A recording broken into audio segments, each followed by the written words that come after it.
shit's in the safe. Got me a spot out the way. Nigga just trying to be safe. Took place. Let's get to the sports and talk. for months, I had salivated that such a night would take place inside the corridors of Madison Square Garden. And instead it happened at the Barclays Center in Brooklyn, New York. Kyrie Irving, the showstopper that he is, 17 of 33 shooting, 51.5% from the field, 7 of 14 shooting from three-point range, that's 50% from the field, 9 of 10 from the free throw line, that's 90% from the free throw line, 50 points. But the Brooklyn Nets lost. Loses to Karl Anthony Towns and the Minnesota Timberwolves 127-126 in overtime. Karl Anthony Towns, 36 points, 14 rebounds, 3 blocks, 3 steals. Andrew Wiggins had 21 points. That was nice. Here's the reality. People look at this and they look at what they saw last night and they're like, okay, Kyrie Irving was absolutely spectacular. How often we gonna see that? Here's my proclamation. A whole lot. Now, it ain't gonna be 50.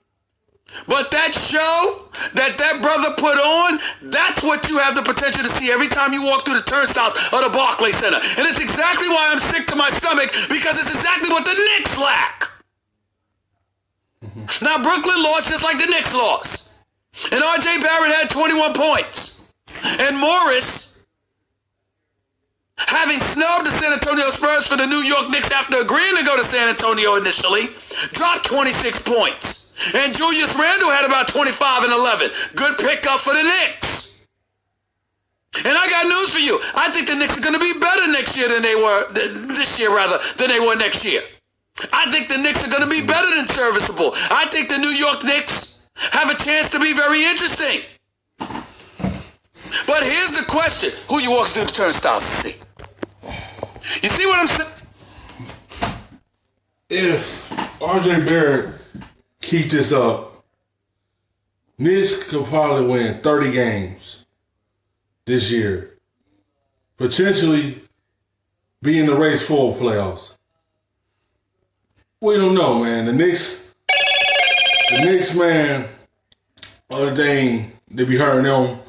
When they get up by like 20 points, sometimes 10 points, it seems like they let the game slip away from them. They should have beat the Spurs, but they let the game slip away from them. They always do that. They be up by a certain amount of points. Then you look up, they lost the game. They gotta be consistent. They gotta keep that up. They can't be up by so much points and then let the game slip through their fingers. That's what's gonna hurt them. They got the offense, but do they have the defense to stop the team from coming back? They got the offense. Is R.J. Barrett can keep playing like this? I don't know. Maybe he can change the Knicks. It just, do you have the defense? Because you should have won that game against the Spurs. And, with Brooklyn, you're going to see this with Kyrie. Like dropping on 50 points. It might not be 50 all the time. But he ain't going to be able to do this all year. He going to need more players to step up with him. And you know they lost by 1, but you still going to need other players to step up with him. You know, you still got to rotate the basketball a lot more, but you're going to get that from him. He's a dynamic point guard. And you're going to see that all year. And that's what the New York Knicks don't have.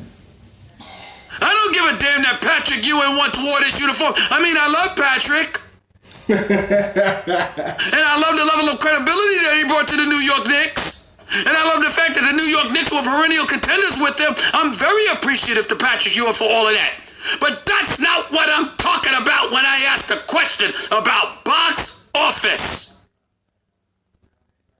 Ladies and gentlemen, do you understand that the Brooklyn Nets are fully aware that Kevin Durant in all likelihood will miss the entire season? And it's okay from a box office perspective, because let me tell you something. You're going to pay money to walk through the turnstiles to watch Kyrie Irving. He is a show. Kyrie Irving is a show. That handle, the way he dances on people, his ability to finish at the basket better than almost any little man you've ever seen in basketball. I'd put Allen Iverson in that category, of course. But the brother and what he can do with a basketball, ball handling skills that are unparalleled, he is box office. That's why you pay Kyrie Irving $140 million. That's why he was worth $200 million. He's box office. That's what he is. He's that kind of showstopper. And this brother last night showed everybody why. Without the services of Kevin Durant, it has you salivating for Kevin Durant to return, making you wonder what you're going to get once he does return. Because we all know what a superstar Kevin Durant is, don't we? Yeah. We all know that there will be no such discussion as LeBron James or Kyrie Irving as the best player in basketball if Kevin Durant were healthy. We do know that, don't we? We better. Because Kevin Durant is one of the most efficient superstars you will ever see. And I am telling you for a fact.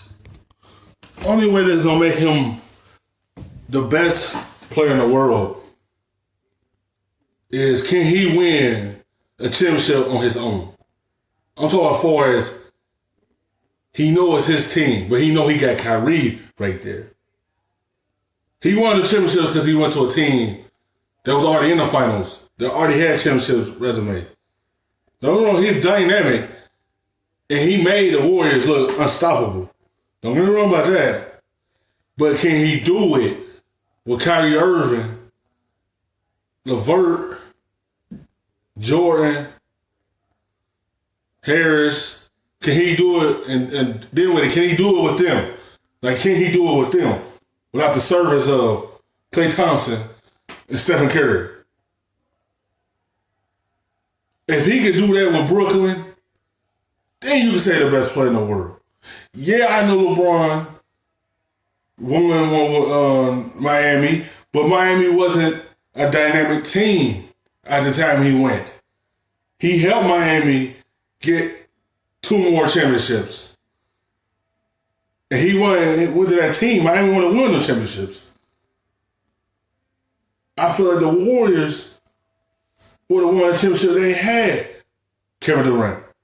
But he's so dynamic that he came over and came to number one option and got him his rings. You can't take that away from me. But the best player in the world is still LeBron in my eyes. The Brooklyn Nets, once Kevin Durant arrives, will be title contenders because who are you going to definitively pick to knock off the Brooklyn Nets in the Eastern Conference if Kevin Durant returns? A matter of fact, here's what I'm willing to tell you. If Kevin Durant returns and he's healthy, Giannis Antetokounmpo ain't staying in Milwaukee past next year. He'll leave for Golden State. Because why bother in the Eastern Conference with Kevin Durant and Kyrie? And oh, by the way, Ben Simmons in Philadelphia, major props to you for the way that you played yesterday because you look great. But if you don't get a jump shot, guess what? Philly ain't going to beat Brooklyn once Kevin Durant comes back. Thanks for watching ESPN on YouTube. For more sports highlights and analysis, be sure